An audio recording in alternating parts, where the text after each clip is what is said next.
महाराज, गरीबी सबसे बड़ा अभिशाप है। गरीबी से बड़ा कोई अभिशाप नहीं है। मैं व्यास पीठ से प्रार्थना करता हूं, गोविंद, किसी को कुछ बनाना या मत बनाना, पर किसी को गरीब मत बनाना। और आज भी हमारे भारत देश में हजारों लोग भूखे सोते हैं। आज भी बेचारे भूखे सोते हैं।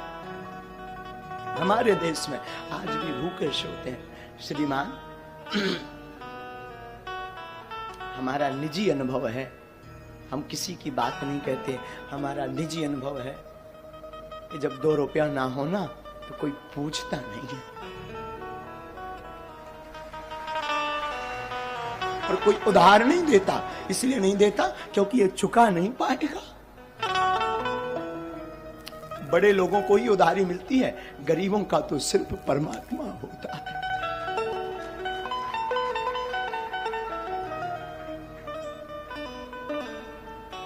आचार्य महोदय, जब हम अपने गांव में रहा करते थे तो हम अपने गांव में भीख मांगते थे। 8 साल तक हमने भीख मांगी।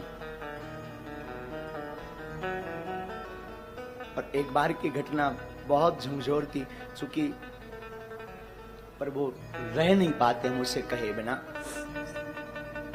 बचपन में हमारी अवस्था जब 9 साल की थी तो हमें वृंदावन जाना था पढ़ने के लिए। हमारे पिताजी कुछ करते नहीं थे, गांव के हम ब्राह्मण थे, तो भीख मांग करके हम अपना जीवन चलाते थे पूरे परिवार का। और वृंदावन जाने के लिए हमारे पास उस वक्त 1000 रुपए किराया ना रहे।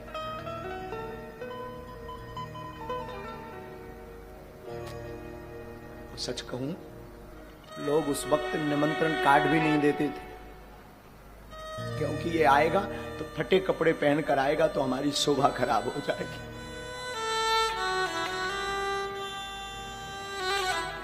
श्रीमान, 2000 रुपया किराया नहीं मिला था हमें वृंदावन जाने के लिए, क्योंकि लोग इसलिए नहीं देते थे क्योंकि ये चुका नहीं पाएंगे। हमारी माँ ने हमेशा इस दास को जीना सिखाया। माँ और हमारे गुरुदेव कहा करते थे, बेटा जगत साथ दे या ना दे, पर गोविंद के सहारे तुम डटे रहना, गोविंद सहारा जरूर देंगे। और आज हनुमान जी ने ऐसा हाथ पकड़ा, आज हनुमान जी ने ऐसा हाथ पकड़ा कि जो लोग कल किराया नहीं देते थे वही लोग आज टोकन लेने की लाइन में खड़े 6-6 महीना। और बड़ी बात, जिस वृंदावन में हमें कथा सीखने जाना था उसी वृंदावन में हनुमान जी ने बास दे दिया, आश्रम बनवाना शुरू कर दिया। मैं व्यासपीठ से प्रार्थना करूं, तुम बड़े आदमी के घर पर जा पाना या मत जा पाना, पर जिसका कोई ना हो, अगर उसके घर पर दिवाली हो, महोत्सव हो, शादी हो, दुख हो, तो मेरी प्रार्थना है उसके घर तुम जरूर जाना। और आसपास उनकी सहायता जरूर करना जिनका कोई ना हो, क्योंकि बड़े आदमियों के तो हजारों रिश्ते होते हैं, 50 लोग सिंपैथी दिखाते हैं, भावनाएं अपनी प्रस्तुत करते हैं, पर गरीब के सामने ना कोई भावनाएं प्रस्तुत करता है ना भाव दिखाता है। गरीब के सामने तो सिर्फ गोविंद रहता है। पर तुम गोविंद बनने का नहीं सही, पर गोविंद का दास बनने का प्रयास करना, क्योंकि गरीबी बड़ी विचित्र होती। साधु जिसने देखी वही जानता है। जब तक फटे न पाऊं बीमारी का जाने, पीर पर आए। वो अंधेरी रातें, वो अकेलापन, वो लोगों की अवहेलनाएं, बड़े लोगों का लड़का अनार कर दे तो वो बड़े हैं, छोटों का कर दे तो अपराध है, छोटों का करे तो अपराध है।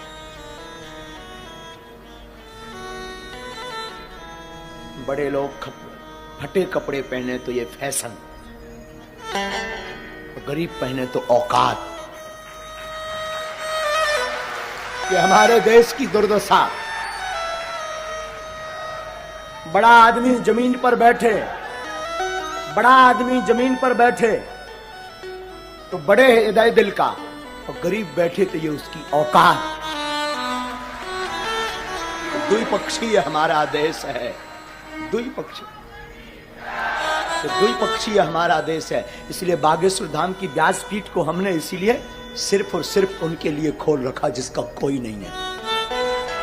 हम हमेशा बोलते हैं हमारे तन में जब तक प्राण रहेंगे, हमारे तन में, तब तक भागवत से या धाम बागेश्वर धाम पर दरबार जो लगता है उससे जो भी चढ़ोतरी आती है, हम कहते आपकी बेटियां आपको बोझ नहीं बनेगी, बेझिझक हमारे धाम आ जाना, पूरे बिगाड़ का खर्चा बागेश्वर धाम देगा।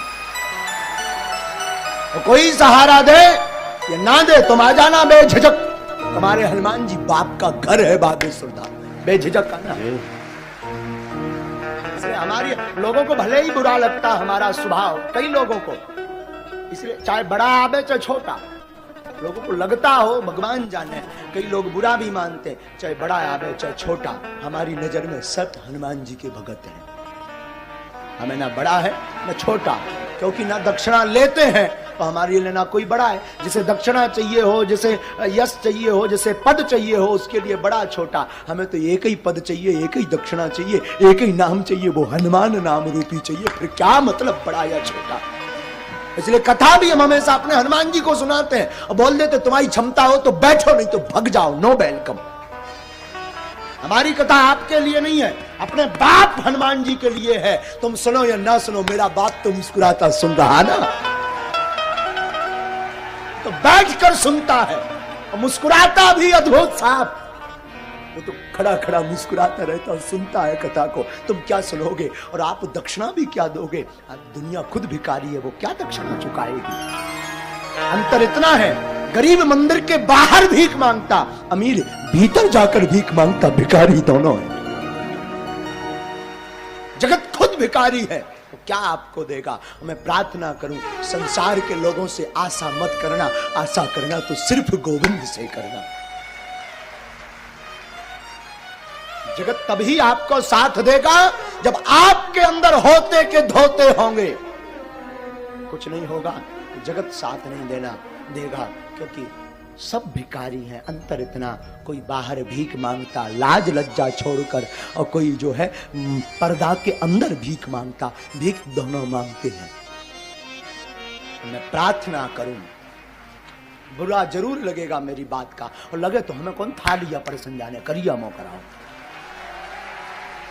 लगे भी बुरा तो मुझे कोई व्यास पीठ ही अगर सत्य नहीं बोलेगी तो कौन सत्य बोलेगा? आजकल मंदिरों में भी वीआईपी सुविधाएं हो गई हैं, गुरुओं के पास भी वीआईपी सुविधाएं हो गई। मैं प्रार्थना करना चाहता हूं, सब उंगलियां एक सी नहीं होती, ये बात ठीक है,